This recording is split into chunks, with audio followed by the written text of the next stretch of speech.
There's so much to take in from this one session I had today. I came in, I felt really weak, right?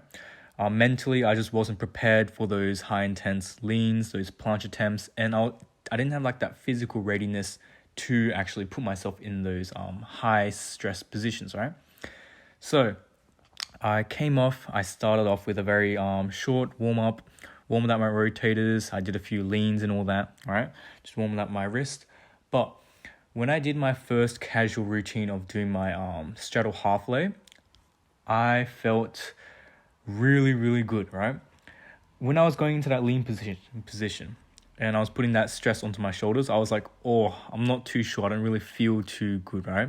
It's just going to be one of those days where I just got to go in, get the work done, and that's it, right? I'm not going to see the performance. But right here, just look here.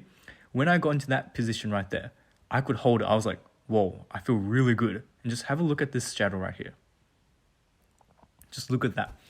That was one of the longest holds I've had in a long time. I think it's up to the point where I've regained all that progression I had since that peaking and that massive regressive phase, like 2 months ago, right? It's so inconsistent to me, my performance. I don't understand. So there's a level of variety that I'm implementing in my bent arm work, right? My straight arms, like all these reps, like different kinds of exercises, right? But holistically, right, when I change it up, I'm keeping the reps and sets the same. I'm keeping the exercises the same on those particular days, right? I just routinely change them up per the week, which is somewhat similar to the concurrent periodization that one of my subscribers mentioned, right? But I won't go too much into that. But yeah, it's like if what I'm implementing, these exercises, if they're so consistent, why is my progression why isn't it not predictable, right? And why do I have like these random occasions where I'm just like feeling really, really good, and then just like a slow phase where I'm just like, I don't feel as good, right? And like I tried to hypothesize so many things, right? I'm like, okay, I've recently got a bit more into that routine-based planche things, right? 3 times a week. I've been at that for like around 2 to 3 weeks now. So maybe that high in frequency, that high consistency, right? I'm just continuously putting my nervous system into that hold, right? Maybe that was just like that one day where I felt really good, and that specificity allowed me to maximize it on that day. Similar to like peaking and tapering, that kind of manipulation of like fatigue management, all that things, in order to perform the best in one of the big 3 movements, like your squat, bench, or deadlift, right? Especially for like powerlifting meets, right? And when I try and like reconcile that with like my planche leans, right? All my calisthenics hold skills, it just confuses me because it doesn't match up with those very universal and established structures, right? It just doesn't match up. I didn't have like that tapering moment where I was managing all my fatigue.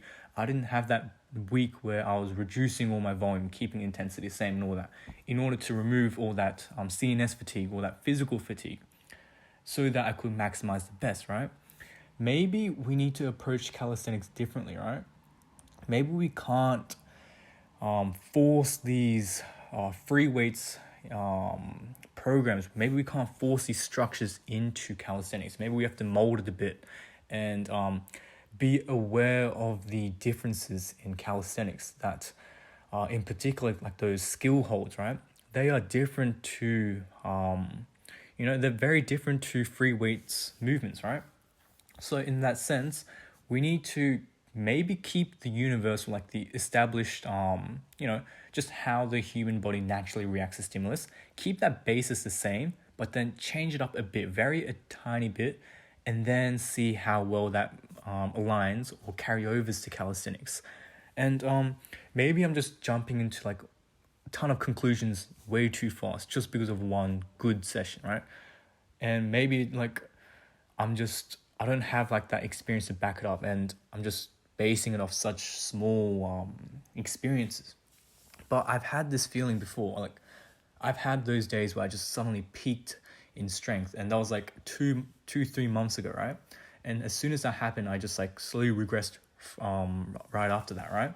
So I think I'll need to either take it easy, keep it consistent, or like just manage my fatigue well, right? And yeah, it's so unusual. Like I'm trying to deconstruct all these things. I want to deconstruct my experiences, my training and all that. Like, but it's always my experience that I feel that contradicts with what I'm trying to theorize, right? All my theories just contradict continuously. It's like as soon as I get to one thing and I'm like, oh, it's working out, right? Something just changes in my experience. And then I'm like, oh, so it doesn't work anymore. So there's like that anomaly, or like that outlier that I always need to consider. So yeah, like this was one of the most surprising workouts I've had in ages. And yeah, that was basically it. So I'll finish it off here.